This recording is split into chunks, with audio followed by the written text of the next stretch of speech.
Why is the United States treating China with kid gloves? What happened? Initially, United States started out saying 100%, 130%. At one point of time, they were even talking about 240% tariffs. China didn't say much. Then, slowly but steadily, United States has backed down. What is the rate today, you ask? I think it's somewhere around 25 to 30%, and another 25% if China doesn't follow up on fentanyl control. But I think that so far, since it's a 90-day moratorium now, I think that the number is going to descend back to like 10 or 12%. That's all I think China might take.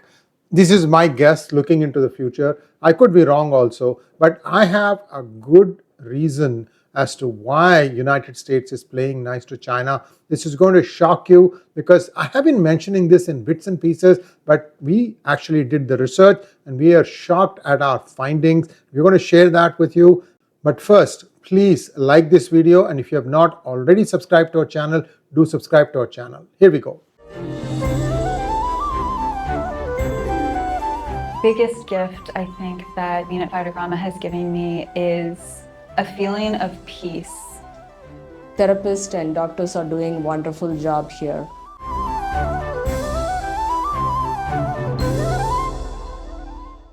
Why is the Trump administration being so nice to China? Everybody wants to know this. Well, there has been a strategic shift.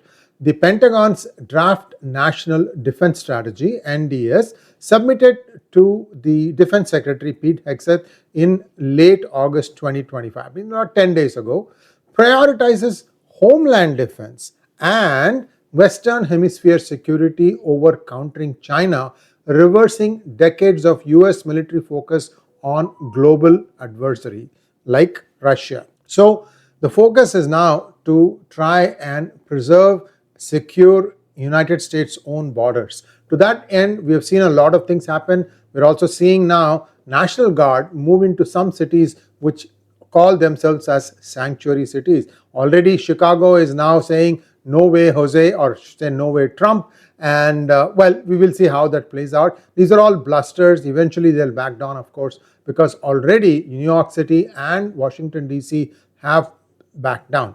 This shift of looking towards internally as well as emphasizing Western Hemisphere security diverges from the 2018 NDS under Trump's first term. So there was a focus that time too, and that time the primary strategic rival was identified as China, but there was never such a de-emphasis on what to do in Middle East as well as in Europe. Now the emphasis looks like going to more power consumption, whether it is a Republican government in place or a Democrat.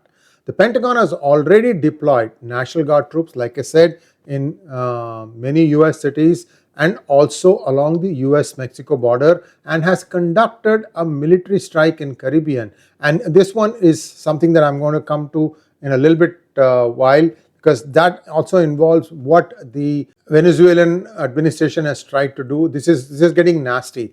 You remember that the Venezuelan president had said, Maduro had said that it was Biden who specifically asked us to send all our criminals to US, and he also said he will not take back anybody. So some of the TDA people are sitting in El Salvador. I don't know where the others are. I think he did back down eventually. That is also going on its own.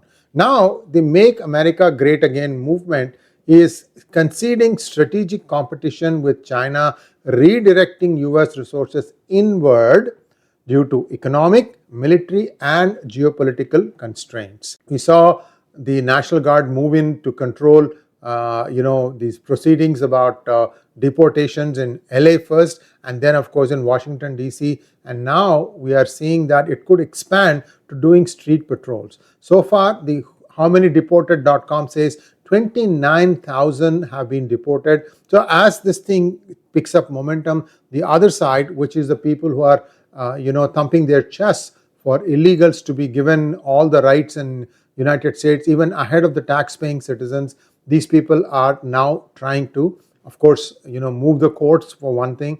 Then beyond that, to do whatever protests they can. For example, today as we record in DC, there are a lot of protests against National Guard moving into DC. And this will die down eventually, but this ability to be able to push back, to get under the skin of the enforcement authority is something that US has not seen in the recent past, although it happened during the Vietnam crisis and so on and so forth. Now, what is also happening is a militarized zone which is being formed by the United States along the US-Mexico border. You see, if you want to do something like this unilaterally, you can't ask the other country to give space for it. You will have to create the buffer on your own side. Is this what is happening? Well, even that is not possible because the Rio Grande River is actually the border between the two countries at several places. Then how are you going to create a buffer zone, right? So there are lots of small things like that, but the takeaway is that the United States is finding it difficult, although it's not impossible, to maintain the presence along the border to deter any illegals from coming in. There are also some other legislations being passed to try and locate all those children of illegals, and they are now going to be told you are not automatically eligible for US citizenship, even though you may have been born in the United States. Illegal parents, children born in the United States. Remember that birthright citizenship act thing that could cover those people. That is another new storm in the brewing. Okay, all these things alongside the internal security and the border with Mexico. What happened in Venezuela?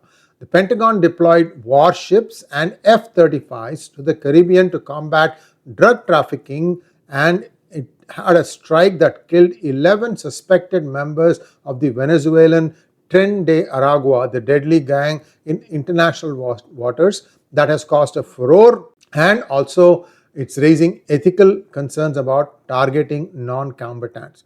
So this is the vicious thing that is going on. Instead of going after the people who are funding all these things, the US is actually trying to cut down on the people in high seas to try and see if they can deter people from just jumping onto a speedboat and coming to the United States.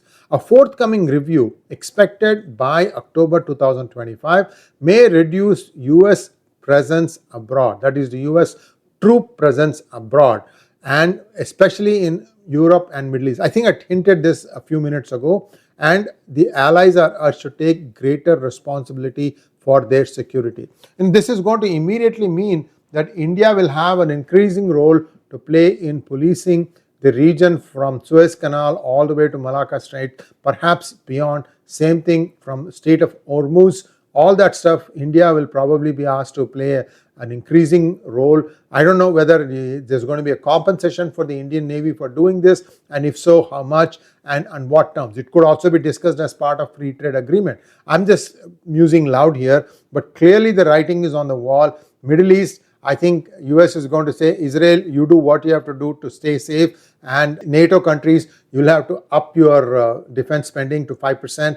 I don't think they are in a position to put so much money for defense. We'll see how that plays out. Now, the big stunner, this is what I was telling you, I was building you up to this. The big stunner is the dependence of United States Armed Forces on components supplied from China. I'll give you an example, guys. 5-10 years ago, there were many small fabs in the Bay Area, and they were all supplying parts to the Navy or Army or Air Force, whatever be the need. And these would be parts that would be like 10 micron, 20 micron, much bigger technology, process technology parts. And these used to be like transistors, chips, integrated circuits, basic things. These were being used to essentially keep augmenting the current stock that they used to have of weapons. But what has happened is US's involvement with Ukraine and sending them so many things in such a short time, they could not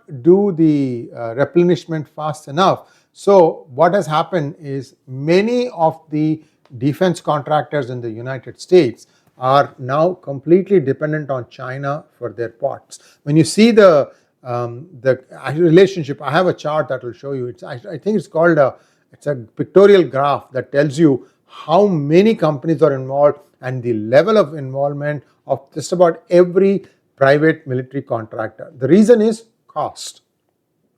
And here is the kicker. If they want to do the same thing in the United States, the costs prohibit them from doing so. Then what do they have to do? They have to find a reliable low-cost partner. Do you think that low-cost partner is Vietnam? It's already in China's pocket. Cambodia?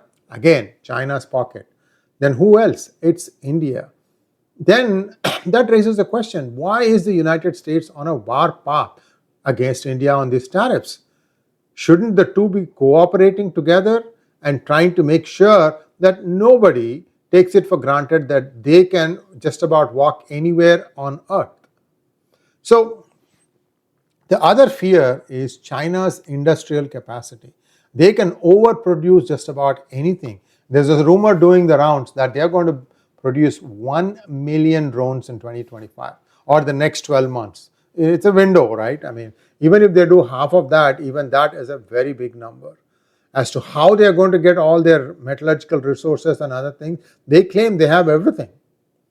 In fact, they've also stocked up on a lot of food grains. So it's going to be a tough battle. They have planned this thing out. That is why they are rattling their sabers. It's going to be interesting how US tries to find its way out of this one, and it needs reliable allies that can match Chinese output, and I can't see anyone beyond the Indian government and India's ability to do this. That would be the one. Now, this one is the Chinese suppliers in US air-launched armament supply chains, and this data is current as of 2023. Now, you look at the system, this is the actual missile or armament, JASSM. It is being manufactured by two manufacturers, Lockheed Martin and Northrop Grumman. And then you start seeing the subcontractor for that, and these are perhaps mostly European countries or maybe America itself, Data Links, Electronics, General, Propulsion, and so on and so forth. These are all companies that will be in categorized along the component itself. And then if you look at Data Links, right? If you just one category, you look at it, there are 6 Chinese suppliers. If you take electronics, oh my God, that's just like hundreds. Then General, then Propulsion, then Seeker, software. But look at the number of Chinese suppliers. How is the United States, even with India's help, going to wean itself away from China and get back into a position of control? So with this being the state of affairs today, can the US effectively take China head on? If not, then what was Trump thinking when he was levying all those tariffs on China? This whole tariff game has been played to contain China. That all of us can agree upon. Then why rattle your saber at India when your primary rival, primary enemy is China? So I hope you understand how Trump's thinking has been changed when he saw the reality on the ground, when contractor after contractor. I just went through one line, viewers. You can freeze that frame, look at it on your TV screen. You can see how much dependence the US has on Chinese-made components. Now, this is as far as China is concerned. What about what is happening in the Russia-Ukraine war? Russia's military has effectively resisted NATO-backed forces, weakening US credibility. And initially, the US had some success, but it is believed that Russia initially thought that they could just walk in with weak units because they did not want to antagonize the Ukrainian population. The idea was to annex it and make them part of Russia, feel Russian, speak the Russian language, enjoy the Russian standard of life, which I bet is much better than Ukraine today. So that is one side. Russia has proven that they can stand up to NATO, which essentially means they can stand up to United States. Houthi attacks in the Red Sea have disrupted global trade, though the Suez Canal remains operational. This is cited as evidence of declining US influence in securing global commerce. That's why I said that most likely it's going to be India which will be entrusted with this, and the United States. Do you want to know how many US bases are there outside of the United States, military bases? 75. That's being reduced, I can tell you. So, what else happened? Many geopolitical setbacks. 2 decades of war in Iraq and Afghanistan combined with domestic political polarization, has made, US's position impossible to keep the peace. And now what is happening is its core base, the MAGA, has always been taking an isolationist stance, and that means that US says, okay, we are now pulling out of these bases. As to who's going to fill them, that is the big question. Who is going to be able to fill them? Any one of these other 3 countries, Russia, India, and China. Or is the US going to say, you work out your own agreements, I'm not going to be bothered, I'm going to first save my own country. See, these are all problems that are coming up now. Pentagon Policy Chief 𝗟𝗏𝗡𝗅, despite his history as a China hawk, supports a more isolationist policy, and he's also being supported in this by the Vice President J.D. Vance. And both are prioritizing domestic security over international. Now, I'm sorry, it was not 75 bases, it is 750. I apologize. 750 bases in at least 80 countries around the world. It has approximately 173,000 troops deployed in 159 countries. And here is a map. Again, you can freeze this frame and use it, see it. You can pinch your fingers to look at it, and you can see where all the bases are. Each country, how many people, how many troops, how many places. So it's just mind-boggling, and the United States is planning on reducing this. And what does this remind one of? It reminds one of Soviet Union's global retreat after 1991, when the USSR broke up. So what happened in 1991 to USSR perhaps is now happening to United States, as it sees that it can no longer afford to sustain all these things, subsidize the cost, and well, the 37 trillion deficit is really staring at us. So that is the other challenge. Now, Trump's tariffs, especially on China, may prompt economic or diplomatic retaliation, further isolating the US and encouraging base closures by host nations. Now, NATO is one initiative. There's one more initiative called the Baltic Security Initiative that supports Latvia, Lithuania, and Estonia. And these are all supported by the United States. And they are also now saying that there could be a reduced US commitment to NATO. However, Trump's pledge to maintain or increase troops in Poland suggests selective engagement. Poland is slowly going to become like the front facing Russia, especially as this war drags on. We don't know how far Russia is going to proceed inside Ukraine before it says, okay, now I'm satisfied that I have created a buffer between me and NATO countries. And that's why it insists that NATO can never absorb or include Ukraine, whatever is left of it. I would say about 30% is gone to Russia, 70% is still in Ukraine's hands. International retaliation for US trade wars and tariffs may accelerate this process. So what's going to happen is US is going to say, okay, these are critical to me. Out of the 750 bases, 30 or 40 may be critical. The rest I'm just going to let go.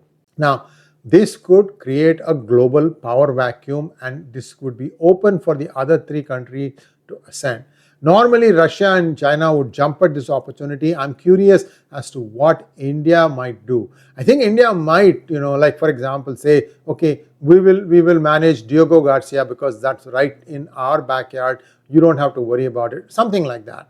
I'm just thinking loud here. 𝗤𝗂𝗏 is a small station, but it's very critical because it is very, very close to the Indian coast, and it's got a listening post kind of thing. China is described as a self-interested ethno-state with unmatched military production, may start with cooperation but eventually use its power to coerce smaller nations. We've talked about how many African nations are in the debt trap of China, as well as what happened to Sri Lanka, Pakistan, Bangladesh, and Nepal also. All these countries are realizing the hard way that it's easy to hate a bigger brother who might not be the most kindest, and in exchange for a new suitor, only to find out the new suitor is much, much worse. The Chinese drone armada could dominate tank for tank and plane for plane comparisons, and the Chinese industrial and military scale will give it coercive leverage over other states.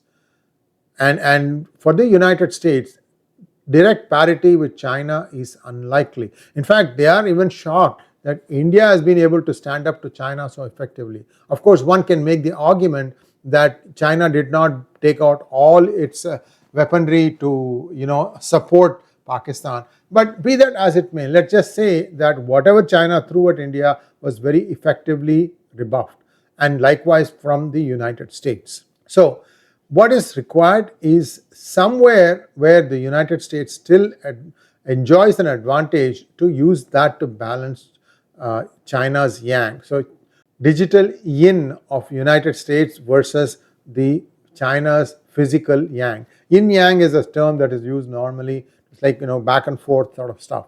The withdrawal of US influence may lead to multipolar world with regional powers like the European Union, India or Japan stepping up. There could also be partnerships, Indo-Japan partnership or something of that nature. This shift risks weakening alliances like NATO and reducing US credibility as a security partner, potentially emboldening adversaries. Who are we talking about? Russia, China and so on. China more than Russia. A US retreat could accelerate China's influence, but its global leadership depends on overcoming internal and regional challenges.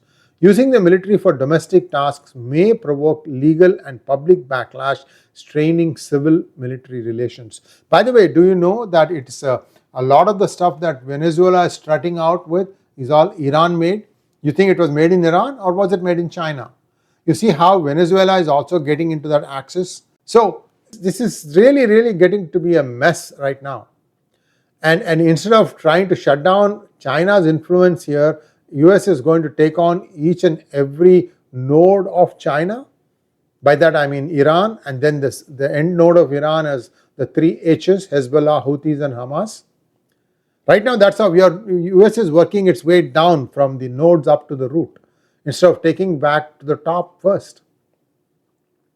And it's a different matter that we keep talking that China is going to slump economically, but right now they seem to be able to still manage to stand. I mean, we thought Xi was going to be thrown out. He seems to be in power. What happened? Well, I'm just saying, I mean, some of you may ask, you yourself are saying Xi was days from being thrown out. I mean, starting from Elmer Yuan up until Sumit Peer, we have a lot of guests who are saying that something is going to happen in China. But in the face of it, whoever is the Chinese deep state, they are still keeping this as their face and doing some things. So the digital counter strategy that US is planning may be able to leverage the US tech advantages, but its feasibility depends on reversing isolationist trends to maintain allied cooperation, which means a very close relationship with India. And all this rhetoric needs to tamp down. US needs to wake up and smell the coffee. India does have the manpower to produce the same quality of goods that China is doing now for the United States, and it just needs to be a good partnership. Thanks for watching. Please like, share and subscribe to our channel. Don't forget to click on the bell button for notifications. Namaskar.